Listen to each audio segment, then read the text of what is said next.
Nacín. Abriuse o caborco globular do meu ollo. O vento dispersou o día un instante e caín, xunto a toda a miña xerazón no trinque da idade, como se nunca antes, aínda que sempre. Luisa Villalta Gómez naceu o 15 de xullo de 1957 na cidade da Coruña, esa que tan ben reflectiu posteriormente na súa poesía. Esa son eu, rubindo unha e outra vez as escadas dun mundo posíbel, separado sempre pola idade, a teima e a vontade íntima de voar. No alto, a miña casa alta, e por cima un país nas nubes, lidando co sol difícil do norte, que sempre se rende as gadoupas do mar, e esquece ficar para aquecerme. Estudou nas Josefinas, onde demostrou posuír xa dende moi nena unha gran intelixencia e unha memoria fotográfica. En plena adolescencia, converteuse nunha gran entusiasta da música, sen dúbida debido á influenza dos seus pais, grandes afeccionados á ópera. De moza atopamos a Luisa presentándose a todos os procesos de selección de figurantes para as óperas que se representaban na cidade. Estuda violín e inicia deste xeito unha das súas grandes paixóns. Acaba os seus estudos de bacharelato no Instituto Feminino. Alí descubre outra das paixóns da súa vida, a literatura. Posteriormente estuda filoloxía hispánica e galego-portuguesa, primeiro na Coruña e despois en Santiago de Compostela. Nace o seu compromiso coa lingua, a cultura, o país, Galiza. Ao pouco de rematar a carreira, remata tamén os seus estudos superiores de violín. En 1980 atopámola no grupo Escaino, xunto con Juan Fernán Bello, Paulino Pereiro e Luís Pereiro. Formou parte da Orquestra de Santiago, de varios grupos de cámara e da Xoven Orquestra de Galicia.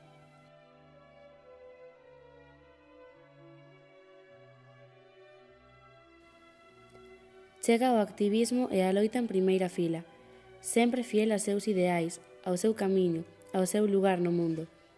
E comprométese con todas as causas que considera xustas, sempre do lado dos máis débiles.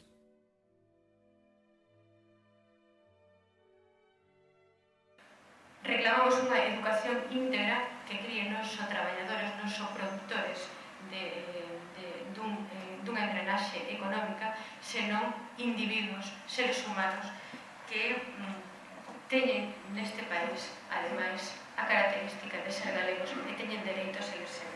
Unha figura desta calidade, evidentemente, que tamén foi unha persoa comprometida no plano político, no plano social, e unha persoa que soubo ler o seu tempo e que soubo estar á altura do compromiso que exixe formar parte dunha sociedade, formar parte dun país, formar parte dun tempo histórico.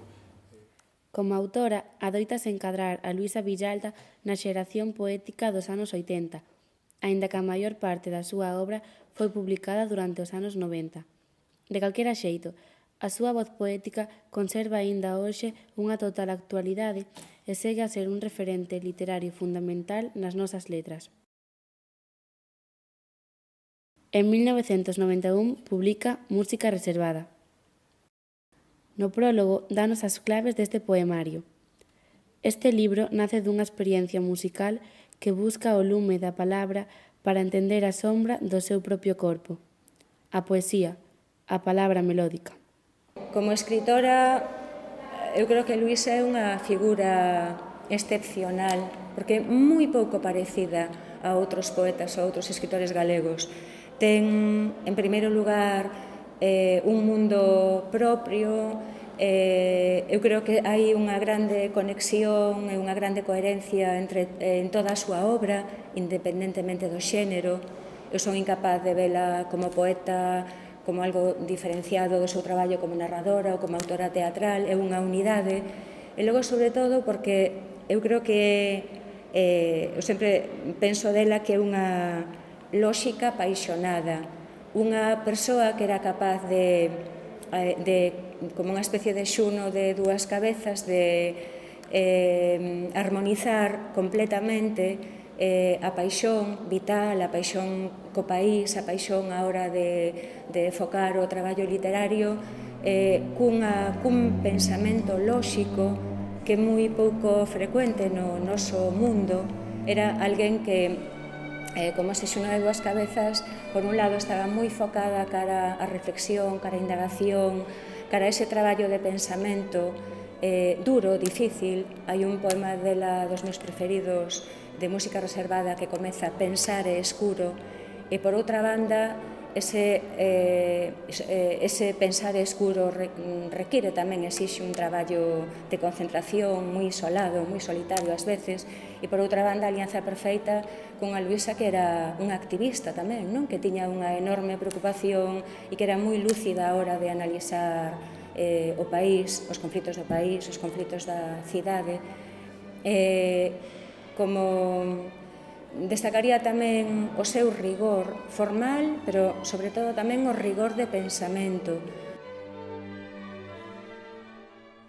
Cando posteriormente Luisa Villalta, xa como poeta, publica un poemario en Espiral Maior, poemario que se titula Ruído, eu, un día dos que viña aquí a estudar piano, pois xa deu-me un exemplar.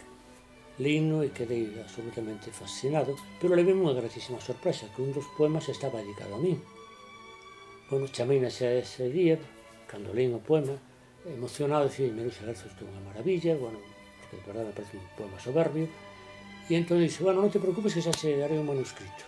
Isto é poesía, un ruído provocado, non ornamento sonoro, arabesco para as pontas dos dedos, innecesarios encaixes para a alma dormir ou sentir a levedeza da onda cando apenas chega a romper. Provocación de boca con fame, isto, e a fame adormece ou reclama.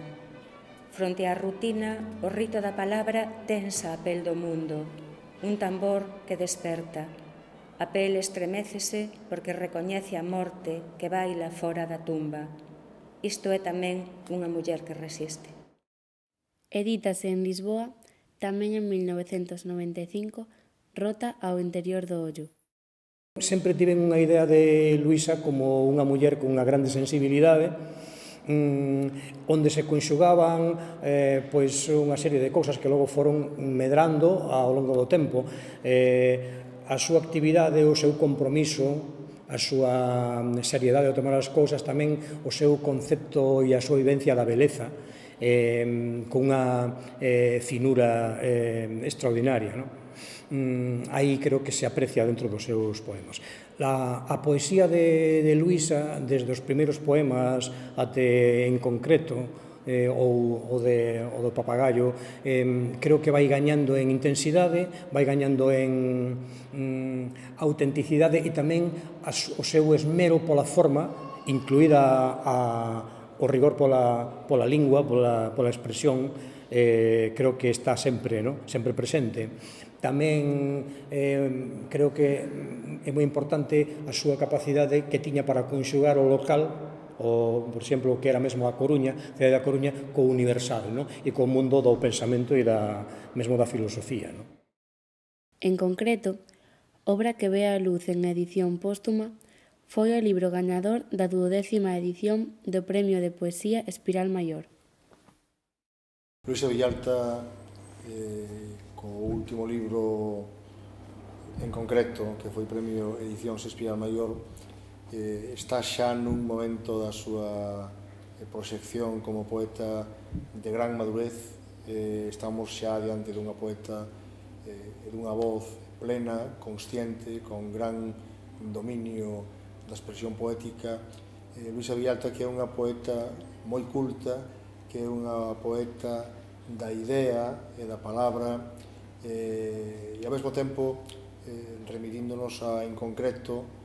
Este libro pois é unha homenaxe á cidade da Coruña, é unha homenaxe á súa cidade, e aí contempla a poeta unha perspectiva sentimental, unha perspectiva material, unha perspectiva histórica, é unha perspectiva crítica de composición da cidade, de lectura da cidade a través dos seus sinais de identidade profunda, a cidade como un elemento histórico, pero como un elemento tamén ético.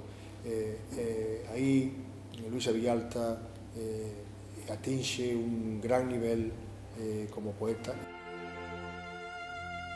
Papagaio, editado no 2006, cando Luisa xa non estaba aquí, é un traballo sobre o barrio do Papagaio da Coruña, antes da súa demolición, que fai coa fotógrafa Maribel Longueira.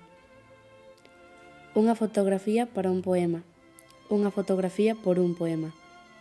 Supón o compromiso de ser a voz das que non teñen voz, a dignidade que ou é radical ou non o é, a humanidade, a liberdade para dicir mírame, pero... Quedamos, veu a miña casa, chegou con un Word e traía todos os 20 poemas feitos, o sea, realmente traía un libro, traía 20 poemas feitos e estas fotografías que daquela estaban todavía, eu escaneei e as enviei, para xa colocadas, pero en Word, non? Así dunha maneira, unha maquetación moi sinxela, pero xa situadas con respecto aos seus poemas. Total, que empezou a leerme os poemas e quedei sin fala durante un tempo. Ela miraba pa min, eu miraba pa ela, e cando rematou, díxome, con esos ollos maravillosos que tiña, te atreverás? E dixen eu, se ti te atreves, eu non teño nada que decir. A amizade ten flor que rebenta nas paredes. Sobrevive da podremia mutua e só precisa das fiestras abertas onde nace se deita o sol de dentro.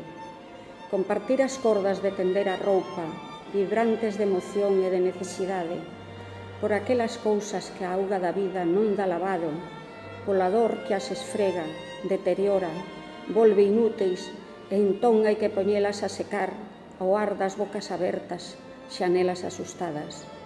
Non é amor no sentido estrito da palabra, senón amor de luz.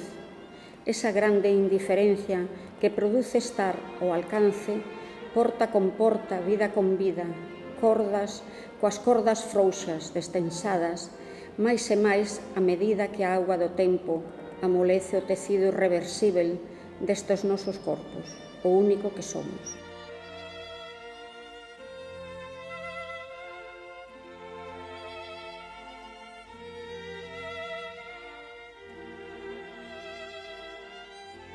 Pois comentou Luisa, mira, teño aquí un relato breve, se non te importa, quería ler, pois, bueno, pues encantado. Efectivamente, leu un relato.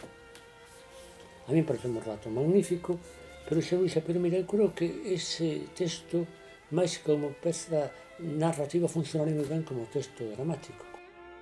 En narrativa publicou Silencio, ensaiamos, 1991, Teoría de xogos, 1997, e, no ano 2001, As chaves do tempo. Alén diso, participou en encontros, foros e colectivos como a Mesa pola Normalización Lingüística e a Asociación de Escritores en Lingua Galega, de cuxa directiva formou parte.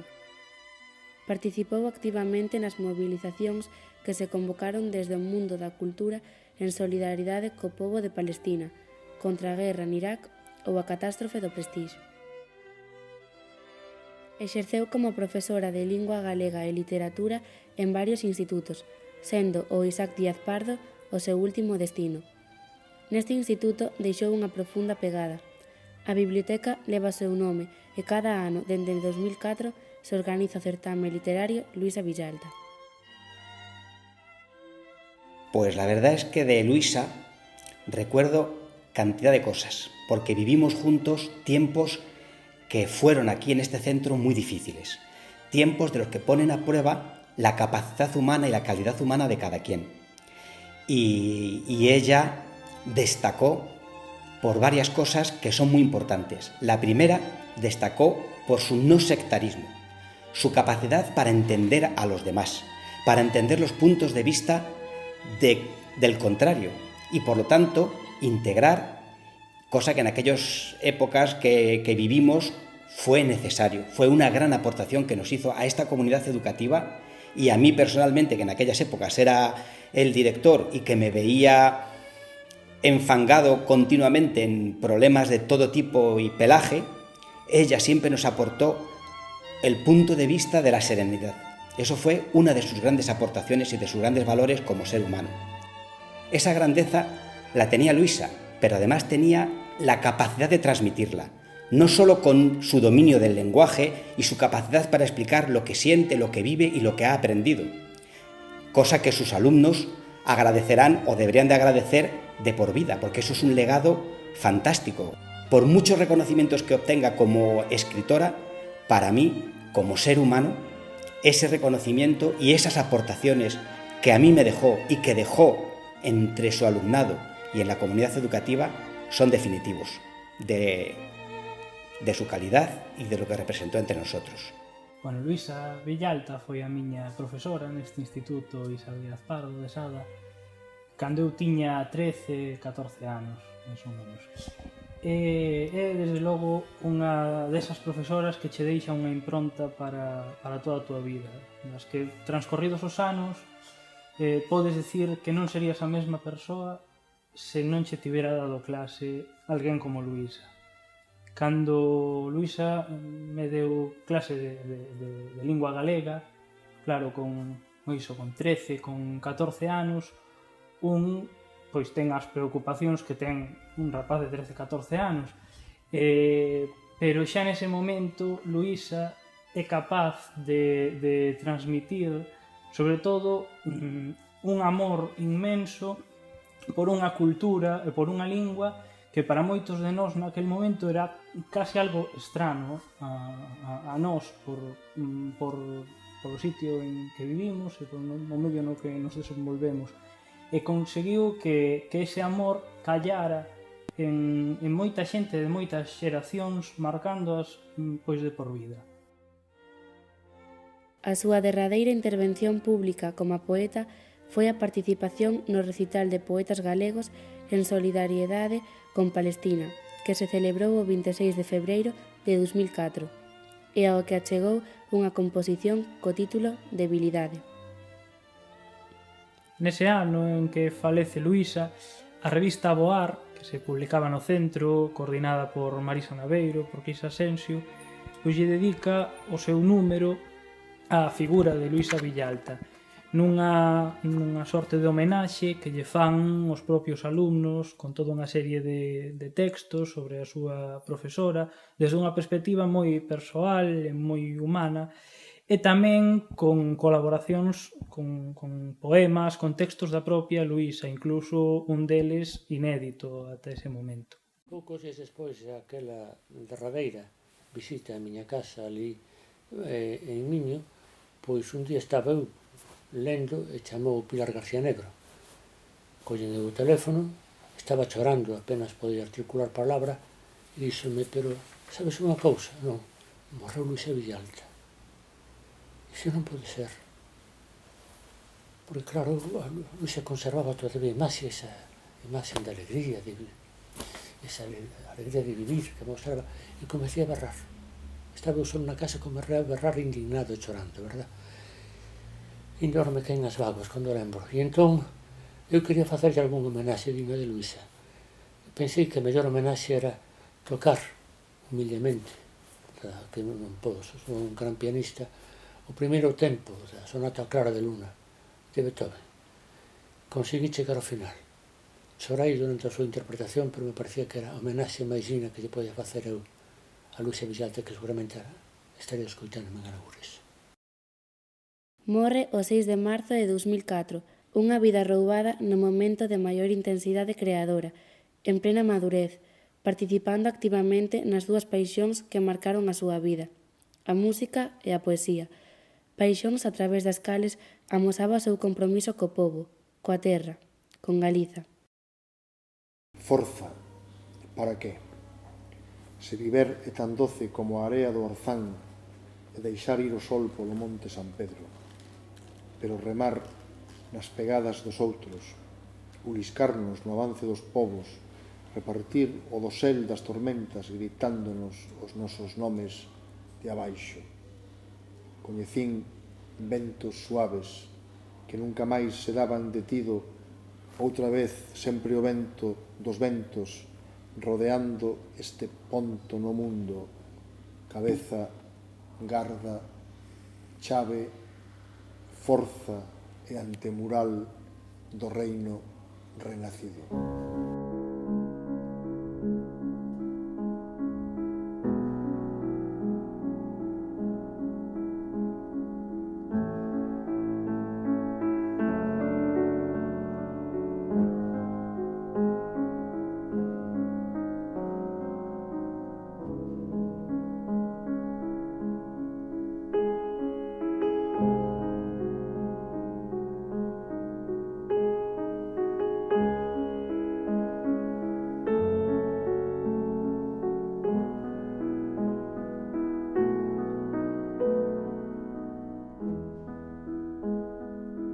A beleza no rostro.